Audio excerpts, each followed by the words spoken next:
Тэнгисийн ирэг дээрх 24/7 шоуны оролцогч дуучин Төрмөх буюу Рутог энэ удаагийн Entertainment News буландаа онцолж байна. Үзэгч та бүхэн түүнийг боловсралтай хулгайн Let Me Be зэрэг уран бүтээлүүдээр нь хандахгүй мэдхүзээ. Төрөө багаасаа нийгмийн идэвхтэй сургуулийнхаа урлагийн наадамд оролцдог урлагийн хүн болох мөрөөдөлтэй хүүхэд ажээ.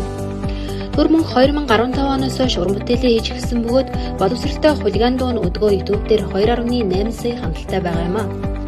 Мөн тэрээр бүгд найрамдах сонсогчдод ажиллаж амьдарч байх үедээ рэпер Иштайтай хамтран Matter of Time гэх анхны уран бүтээлээ гаргасан. Төрөө багангасаа гадаад хэл сурч гисэн бөгөөд гадаад хэл сурах нь түүний хобби. Тэрээр дууныхаа үгийг өөрөө зохиодог.